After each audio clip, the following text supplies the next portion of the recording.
Hello everyone, I'm Salvador López and I come from University Jaume I in Castellón.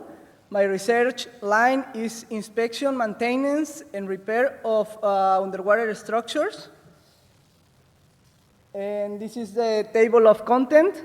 First I'm going to give you a brief introduction about what are underwater robots, then the methodology that we are following, then I'm going to present the results, and if we have time, later you can ask me questions in the lunch. Well, this is some applications that underwater robots can develop. You can see here the mapping of the seabed, inspectioning breaches. Some applications also in the oil industry and in the fish farms. The motivation is to provide safe and comfort for divers because most of the time these activities are done by divers. So we want to prevent accidents and at the same time automatize the processes and increase productivity and reduce cost.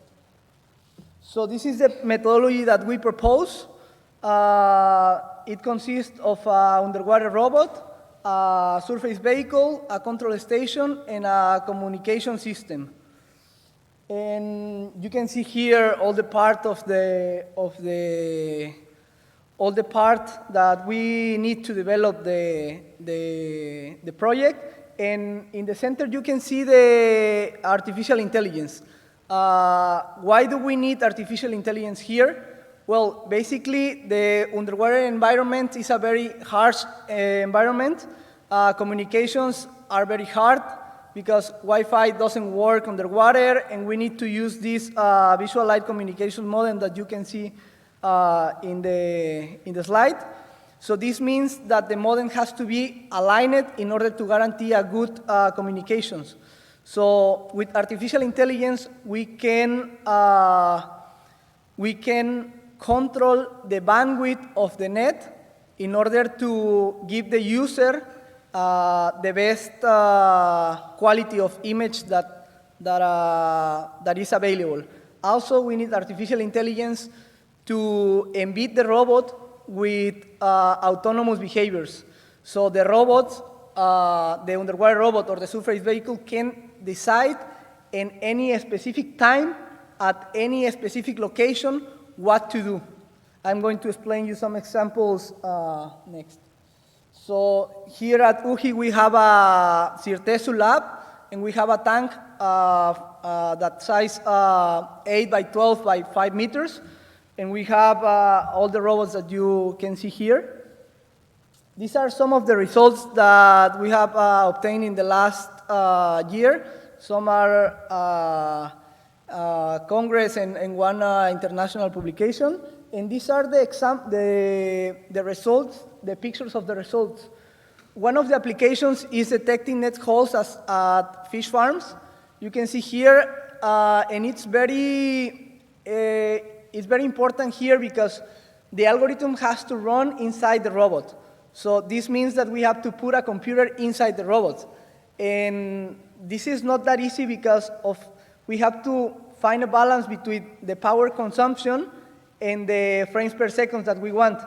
So this is, you can see here the detection of the holes and actually the images passing through the VLC modem. Also, there's another example, the search and recovery on objects. So here we have to launch an autonomous behavior to the robot, and the robot has to go and find an object and then decide if the robot can grab the object and recover the object, or come back to a place where the bandwidth is capable for the operator to decide for the robot. So here you have some pictures of the experiments, of the real experiment, and HRI that we developed. And you can see here also the last experiment is the pipe detection. These are some pictures of the actual experiment that were held in our lab in the last weeks. And here in the last slide, you have the results. You can see at the right the HRI, and you can see here when the bandwidth is okay, the operator can see a good image. And this network congestion is controlled by a neural network.